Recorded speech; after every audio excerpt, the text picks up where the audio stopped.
Okay. Well, thank you very much, everybody, for the opportunity to talk to you today. And I'm not going to talk about what you thought I might going to talk about. I'm going to talk about 3 easy sources of revenue that you may not be thinking of. And I wanted to give you, there's actually 4 sources of revenue, but there's only 3 that are really easy.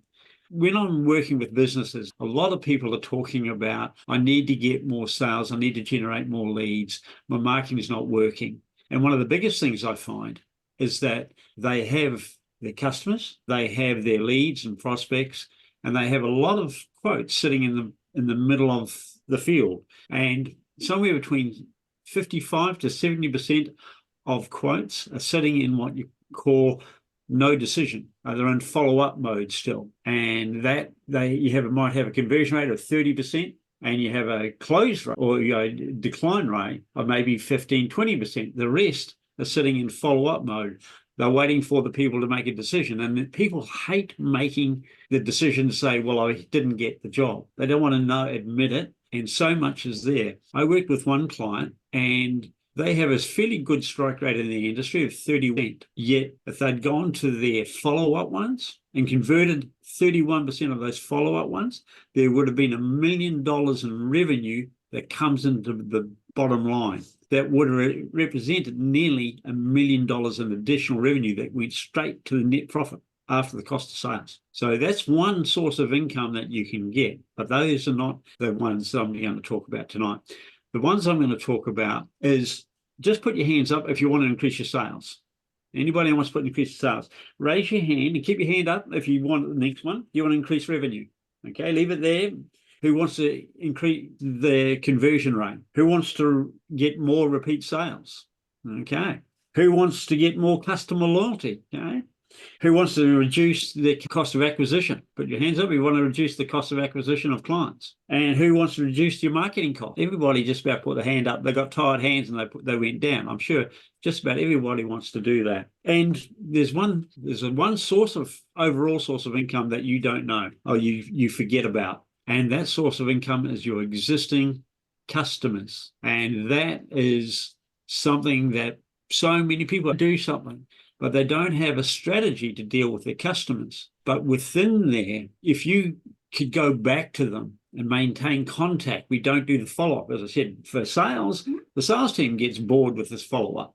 So what else are they going to do? And so what they can do is they can follow up and follow up and follow up. And some people say, I follow up until you die. The same goes with customers, but you've got to keep in contact and have a plan to keep in contact with them. There are 3 different types of customers. Anybody want to have a go at saying one or all of those 3 types of customers? The first one is an existing customer. The second one is a past customer. And the third one is an inactive, or sometimes what I call is a lapsed customer. And those are 3 easy sources of income that you can have. Now, why do we break them down into those parts? And this is where I've broken them down. An existing customer is you talk to differently. You're saying to them, thank you for being a customer, love having you, how can we help you more? And you are generating them and communicating them in that positive node. The other one is the past customer. You're trying to lure them back. It's a different communication. You're talking differently to them because they've stopped communicating. You haven't communicated for a while, and you want them to come back. I've missed you. We love you. Do you like our product? Would you like something else? Is there something else that we can offer? And then there's that lapsed customer they're outside their normal buying cycle. They are not buying. They've stopped buying on a regular basis, like turning up to the gym. If you've got a gymnasium, for example, they've stopped doing that. You've got something that they buy every month, and all of a sudden they've stopped buying it. They might be on direct debit, but they aren't actually taking the product. So what we've got there is a disconnect, and you have to talk to them differently from a past customer because they're kind of an existing customer, but they've stopped. Why have they stopped? Have they got a problem? Have you understood why they've stopped? Have they moved? Have they had an illness? What's the problem? And so you have to have different strategies for each of the groups. But what businesses find really hard is to define an existing customer. Now, if you think about a real estate agent, for example, when you are selling your house through them, once you sell the house, you are now a past client. But many real estate agents don't recognize the fact that you're a past client. They think that you're still a customer.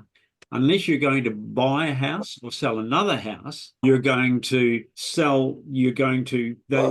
them differently. And they're not going to talk, the customers are not going to talk to you the same. And that really becomes a problem. If you are a mortgage broker and you're having loans out, once the person's got the loan, they're no longer a customer. They're a past customer because you might be getting commission from the bank, but you want to get that other side. You're not selling them any more product. You might want to, but until they buy the next loan from you, be it a car loan or a personal loan, they're still a past customer. So you have to think of them differently. So it's important.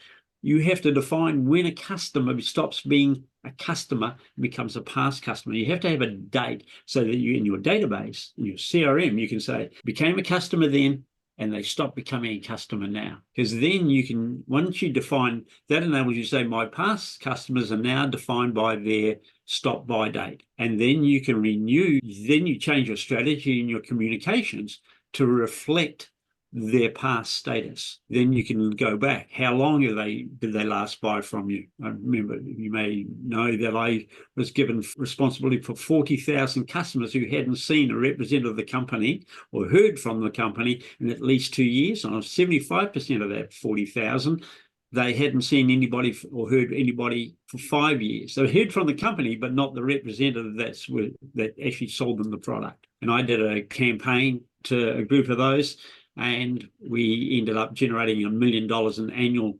additional annual revenue from those customers for the cost of $800 because we talk to them differently, and that's an important part. Now, just there's that other group is the inactive customers. It's really hard to define an inactive customer. What you have to look at can a person become an inactive customer? If they're buying from you on a regular cycle, they come in every 6 weeks, they just trying to look at the people on the screen here, they might be buying consulting services for 6 months and then they stop. They've said, we'll start again. All of a sudden they've stopped buying.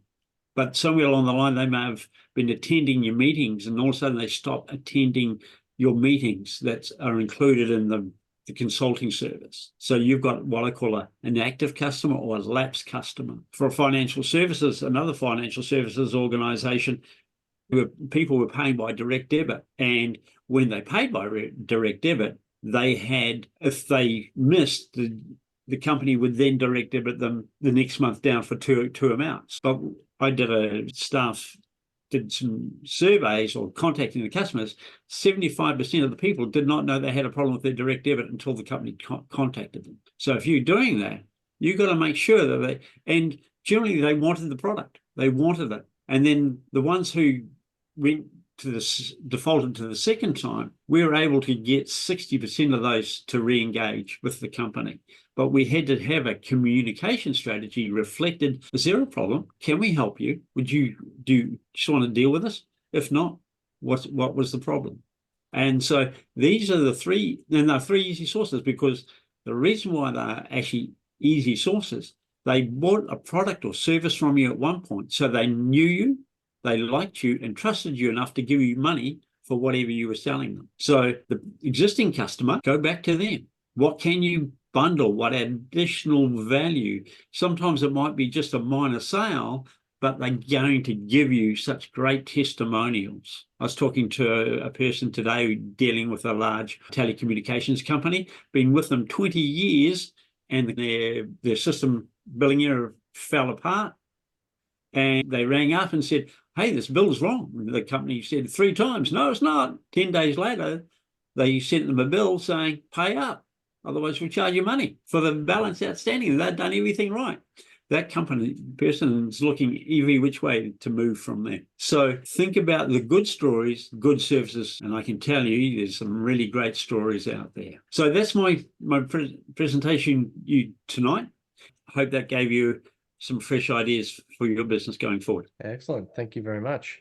Yes. Do I have any questions of Ross? Ross, just one thing about the lapsed customers, could a lapsed customer include, like I'm also doing a podcast, could a lapsed customer really include those people that have been on the pod for whatever reason, but they have not been a customer, they just want to gut the information that we talk about? So I'm a podcast guest on your show, and then I no longer communicate with you. They still do, but they haven't been a customer, and I'm trying to work out ways to convert that. To be a customer, convert them from a podcast guest. That's a sales strategy to get them, because they may not be aware that you want them to buy something from you. Okay. Normally you, as a podcast guest, you're attending as a platform to get access to your audience, to raise and give added value to your audience, but also raise stuff from them. But if you're wanting them to engage with you in another way, you have to make that more part of your sales pitch. Okay, thank you. All Yeah, right. that's given me food for thought. Thank you. Was there any other questions for Ross? Okay. Hey Ross, that was great, mate. I really appreciate you breaking down the differences between the two customers, especially the lapse and the existing. I really like that. It's something that I haven't put a lot of thought into, the ways in which you communicate with the two differently. Excellent.